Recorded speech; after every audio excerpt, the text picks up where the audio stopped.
महर्षि उड़िया बाबा को भी एक उपासक ने प्रश्न किया था कि महाराज जी मन कैसे रुके। तो उड़िया बाबा ने उत्तर दिया नियम पालन से। यदि हम नियम पर दृढ़ रहें तो मन हमारा क्या कर सकता है। नियम तो परमात्मा देखता है, हम लोग नियम पर दृढ़ नहीं रहते, इसी से हमारे देश की दुर्दशा है। संध्या वंदन तक का नियम जाता रहा है, भजन करने के लिए नियम की बड़ी आवश्यकता। हाँ, बड़े नियम की आवश्यकता है। तो जैसे प्रातः काल से सायं काल तक की हर व्यक्ति की अपनी एक दिनचर्या होनी चाहिए। ऐसा नहीं कि आज हम 4 बजे उठे, कल 7 बजे उठे, पर फिर मन को आप कंट्रोल नहीं कर पाएंगे। मन के लिए एक दिनचर्या होनी चाहिए कि हमको 10 बजे सोना है, 4 बजे उठ जाना है, तो फिर 4 से 4:15 नहीं होना चाहिए, 4 बजे उठ जाना, ऐसा नियम बना ले। और उठ करके हमको थोड़ी देर नाम जप करना है, थोड़ी देर हमें वाणी जी का गायन करना है, थोड़ी देर हमें ध्यान, एक अपनी दिनचर्या। फिर हम अपने संसार के कार्य के नियम, जो संसार के कार्य हैं, उनको भी करते हुए भगवान को समर्पित करें। जैसे जो पद में है, जो आपको राष्ट्र सेवा मिली है, जो आपको समाज सेवा के पद मिले हैं, या आपको जो घर की सेवा के कार्य मिले हैं, उनमें बहुत धर्म पूर्वक आचरण होना चाहिए।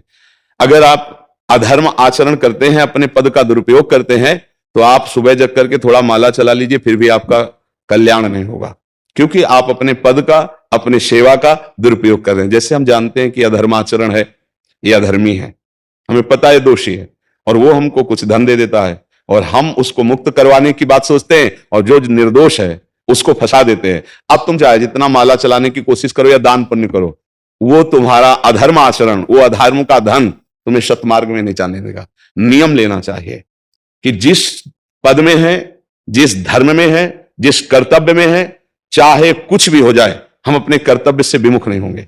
जितना जप महान है, उतने कर्तव्य महान है। दोनों बातें समझना है। जब माला फेरा और इसके बाद बेईमानी, अधर्माचरण, इनका कोई नियम नहीं है कि हमें कैसे चलना है, तो वो माला काम नहीं कर पाएगा, क्योंकि उसका तभी सत्य भाव माना जाएगा माला जपला जब धर्माचरण है। धर्माचरण नियम से। बोले वो बड़े कट्टर नियम वाले हैं, उनको घूस नहीं, आप उनको भयभीत करके नहीं काम करवा सकते, प्रलोभन में काम नहीं करा सकते। ये हमारी गृहस्थी है ना, तो गृहस्थी के पालन के लिए धन चाहिए, और धन के लिए हम धर्म को आगे रखें, धन को नहीं। धर्म को, हमारा कर्तव्य क्या, प्रायः जैसे पूज्य बाबा ने कहा, आज हमारे देश में बहुत दुर्दशा हो रही है। दुर्दशा हो रही, क्यों? क्योंकि सब अपनी जगह से गलत हो रहे हैं। अगर अपनी जगह हम ठीक रहे तो हमारी दुर्दशा नहीं होगी, हमारा भजन कम होगा, लेकिन हम धर्म से चल रहे हैं तो हम विजयी होंगे। हम भगवान को प्रसन्न कर सकते हैं, क्योंकि हमें जो कार्य मिला है वो भगवान का ही कार्य, सृष्टि भगवान का कार्य। जैसे नए बच्चे कुछ वकालत पढ़ रहे थे, तो यहाँ के प्रश्न किया था कि हम जानते हैं कि वो दोषी नहीं है, हम जानते हैं कि वो दोषी है, पर दोषी हमें पैसा दे रहा है, तो हम वकालत पढ़ी इसीलिए, हम उसको जिताएंगे, तो क्या कोई पाप है? तो उनका खुला पाप है। बोले नहीं, हमारी कोई ऐसा कंपनी दो, ऐसा कुछ बोले कि हमारी कंपनी को ये सिखाया जाता है, तो हमको तो ये करना ही होगा, अगर नहीं करेंगे तो हमारी वकालत का मतलब क्या रहा? तो नहीं, वकालत का मतलब अधर्मी को मुक्त करवाना नहीं है, वकालत का मतलब अधर्मी के सबूत एकत्रित करके उसको दंड दिलवाना है, और धर्मात्मा को मुक्त करवाना है। अब इसके लिए आपके पास अर्थव्यवस्था अगर कमजोर भी है, तो धर्म व्यवस्था आपकी पूरी है। धर्म व्यवस्था ठीक है तो परिवार स्वस्थ रहेगा, सुखी रहेगा, भगवान आप पर प्रसन्न रहेंगे। अच्छा, फिर हमने तर्क रखा कि जैसे आपकी बहन के साथ कोई गलत व्यवहार करे, आपको पता है, और वो आपको 10 लाख रुपया घूस दे, तो क्या आप उसका पक्ष लेंगे? नहीं। तो फिर दूसरी बहन के साथ किया है। अब यहां विचार करना है ना, अपने भाई का अगर कत्ल किए हो, मुझे पता हो कि ये दोषी है, तो क्या हम पैसे से उसको मुक्त करने देंगे? लगेगा कि जान की बाजी लगा देंगे, और तुम्हें हम ऐसे ही एक गरीब आदमी की किसी ने हत्या की, तो आपका पक्ष बनता है। पर यह ज्ञान कहां मिलेगा? बिना अध्यात्म के ज्ञान तो मिलेगा नहीं। ज्ञान तो इस बात का मिला कि कैसे पैसा कमाया जाए। अच्छा, वो पैसा यदि अधर्म से आया है तो आपकी दुर्दशा कर देगा, आपकी बुद्धि भ्रष्ट कर देगा। तो जो बाबा कह रहे हैं कि आज हमारे समाज की बड़ी दुर्दशा हो रही, उसका कारण यही है कि हमें अध्यात्म का ज्ञान नहीं, हमें धर्म का ज्ञान नहीं, और बड़ी बड़ी गलतियां हो जाती है। बिल्कुल पता है आदमी निर्दोष है, और हम धन के प्रभाव से उसको दंड दे देते हैं। वो दंडा भगवान जब आपको पलट कर देंगे तो आप सह नहीं पाओगे, उसका परिणाम बहुत बुरा होता है। तो इसलिए समाज को चाहिए अपने अपने कर्तव्य का पालन करते हुए एक नियमावली बना ले। जैसे कुछ दुकानों का नियम होता है कि वहां फिक्स रेट होता है, नहीं होता? वहां ये नहीं चलेगा कि कसम से कहते हैं कि तुम्हें हम अपना जान करके कि 100 रुपया मीटर ये मिला है, हम बिल्कुल मुनाफा नहीं ले रहे। नहीं, झूठ के बोल रहे हो।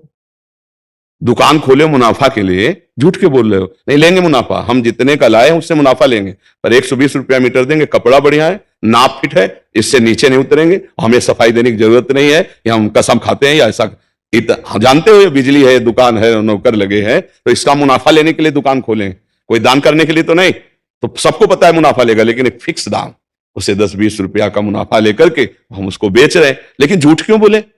बोले झूठ के बिना धंधा नहीं चलता, नहीं ऐसा नहीं है। अब असत्य बोलोगे तो उससे जो आपको मुनाफा मिलेगा वो आपकी बुद्धि भ्रष्ट करेगा, और सत्य है कि मुनाफा के लिए है वही चीज, और आप एक फिक्स रेट में दे रहे हैं, बढ़िया है। अब अगर आप कोई मिलावट करके भोजन सामग्री दे रहे हैं, आपको पता है, तो जो खाने वाले के हृदय में बैठे हुए भगवान है वो तुम्हारे जीवन में मिलावट कर देंगे, तुम्हारा जीवन महान दुखमय हो जाएगा। ये कहां समझा जाता है? एक आदमी सिंथेटिक दूध बना रहा है, उससे कहो ये अपने बच्चे को पिला, नहीं पिलाएगा। फिर ये दूसरे का बच्चा जब पिएगा तो उसकी हालत क्या होगी? दूसरे शरीर में जाएगा तो हालत क्या होगी? वो केवल धन की बुद्धि रखता है। एक आदमी घी में केमिकल मिला रहा है, एक ऐसे अभक्ष्य पदार्थ मिला है, वो स्वयं नहीं खाएगा, लेकिन वो होटलों में भेजा जाएगा, हजारों लाखों लोग खाएंगे, बीमारी बढ़ेगी, उसको रुपया से मतलब है। ये चीज, ये दुर्दशा हर जगह धर्म का ज्ञान न होने के कारण फैल रही, नहीं फैल रही।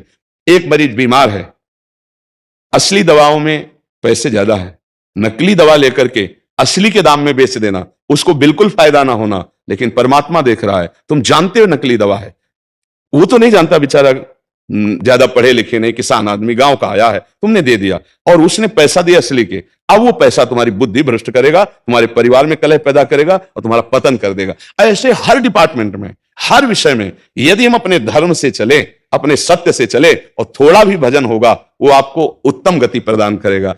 पर ऐसा कहां समझ में आ रहा? अध्यात्म के बिना भला ऐसा समझ में आएगा? तो इसीलिए कह रहे हैं हमारे देश की दुर्दशा हो गई। पूर्वजों में पहले यह था कि हमारा धर्म नहीं जाना चाहिए चाहे प्राण चले जाएं, हमारा चरित्र नहीं जाना चाहिए चाहे सर्वस्व नष्ट हो जाए। आज इसकी कोई परवाह नहीं, तो उसी से बुद्धि भ्रष्ट हो जाती है, जीवन एक पशुवत आचरण वाला हो जाता है, और वो अपने को बड़ा सुखी समझने लगते हैं कि हमारे पास बड़ा वैभव है। लेकिन प्यारे, उस दिन को याद करो जिस दिन तुम्हारा आखिरी समय होगा, ना तुम्हारा फार्म हाउस जाएगा, ना महल तुम्हारा जाएगा, ना बैंक बैलेंस जाएगा, ना कोई व्यक्ति, और ना ये शरीर। अब तुम्हारे कर्म तुमको भोगवाएंगे। उस समय की कौन याद करता है? अगर उस समय की याद हो तो भय लग जाए कि नहीं नहीं, पाप नहीं करूंगा, क्योंकि जाना यहां से। अच्छा, कब जाना कुछ पता नहीं, किसी भी समय ट्रांसफर हो सकता है इस शरीर से। तो हमें लगता है कि महापुरुषों के जो वचन हैं कि हमें एक नियम से जीवन जीना चाहिए, धर्म पूर्वक जीवन जीना चाहिए, अपने कर्तव्य का पालन करना चाहिए, जो हमारे लिए कर्तव्य। आज प्रायः धन प्रधान बुद्धि होने के कारण कर्तव्य स्वाहा हो रहा है। एक विद्यालय में विद्यार्थी के लिए जो गुरु पद में बैठा है, उसका क्या कर्तव्य है? वो अपने कर्तव्य को भूला हुआ है। भला छोटे छोटे विद्यार्थियों को, जिनकी नींव पूरे राष्ट्र सेवा में, समाज सेवा में बन सकते हैं, अगर उनको हम सही शिक्षा नहीं दी तो उनका पूरा जीवन बर्बाद हो जाएगा। अगर उनको हम गलत सपोर्ट कर दिए तो उनका पूरा जीवन बर्बाद, क्योंकि नया जीवन है। और जगह जगह अपने अपने कर्तव्यों का यदि पालन किया जाए तो पूरा समाज सुखी हो जाए। लेकिन कर्तव्यहीनता आ रही, कोई अपने कर्तव्य को नहीं समझ रहा है। तो यही बात महापुरुष जनों को दुख लगता है कि अगर सब अपने कर्तव्य का पालन करें, धर्म का पालन करें, भगवान का नाम जप करें, तो सब सुखी हो जाए। सुख सब चाहते हैं और आचरण दुख वाले करते, इसीलिए सुख नहीं मिल रहा है, परिणाम में हमें दुख मिल रहा है। सच्ची मानना, वो रुपया पूरे परिवार में अशांति पैदा कर देगा। और धर्म पूर्वक 100 रुपया लाओगे और 4-5 परिवार के बैठ के नमक रोटी खाओगे, आनंद से सोओगे, बड़ा प्यार रहेगा, भगवान की कृपा रहेगी। पर यह बात समझ में नहीं आती है। तो ये वृत्ति अगर छोड़ी ना जाएगी तो कुछ भी कर लो, कहीं भी दान पुण्य कर लो, लाभ नहीं मिलेगा। अगर दान देने की बात कही गई है तो धर्म पूर्वक कमाए हुए धन से। अगर आप मेहनत से कमाए हो ना, 10 रुपया दे दोगे ना, तो 10 रुपये का वो आटा लाके अगर 2 रोटी खाएगा तो खूब भजन होगा। और आप 1 लाख रुपया बेईमानी कर रख दोगे ना, तो बैठे बैठे वो गंदा ही सोचेगा, भजन नहीं होगा। उसका गंदा सोचना और आपका गंदा करना, दोनों मिलकर के, उसके कारण भी तो आप बने ना, तो आपका ही पतन हो जाएगा। उसको तो भगवान बचा लेंगे, क्योंकि भगवान की शरण में। तो मुझे लगता है अधर्म के धन से कभी किसी को लाभ नहीं मिलता। तो अपने कर्तव्य का पालन करते हुए यदि नाम जप किया जाए तो बहुत जल्दी हमको लाभ प्राप्त हो जाए। बहुत सुंदर, मतलब ये चर्चा होती है, अगर आप लोग इसको धारण कर लें तो निहाल हो जाएगी। सच्ची कह रहे, ये जो बातें हैं ये बहुत सुंदर जीवन को पुष्ट करने वाली हैं, पर आप धारण कर लें तो बात है। नहीं तो जैसे लाभ दिखाई दे रहा 50,000, तो ये बातें भूल जाओगे, ये बातें अच्छी नहीं लगेंगे। हे यार, बहुत बढ़िया काम घर में आएगा, पर हमारी ये बात ध्यान रखना, वो 50,000 घर में अशांति पैदा कर देगा। सच्ची मानना, आप धर्म से चलना, धर्म से चलोगे तो भगवान तुम्हारी रक्षा में रहेंगे।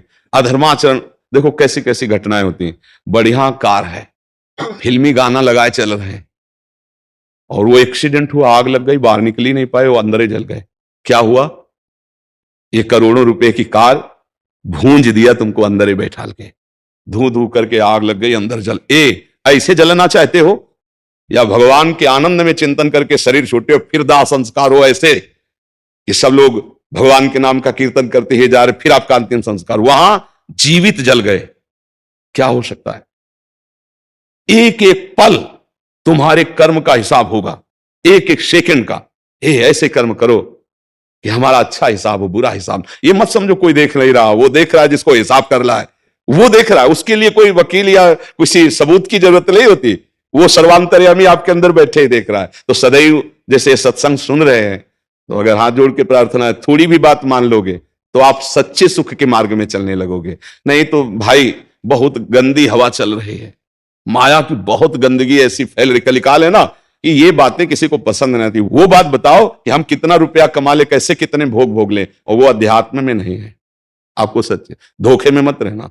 अध्यात्म में है, जितना आप धर्म से चलोगे उतना सुखी होगे, और लोक में है जितना धन मिल जाएगा उतना सुखी माना जाएगा। लेकिन वो सुख नहीं है, वो चंद मिनट के लिए हाइलोजन की तरह जलेगा, फ्यूज हो जाएगा। और धर्मात्मा दीपक की तरह जलेगा, पर बहुत काल तक चलता रहेगा। इन बातों का चिंतन कीजिए, खूब नाम जप कीजिए, और भगवान के भरोसे रहिए, गंदे आचरण मत कीजिए।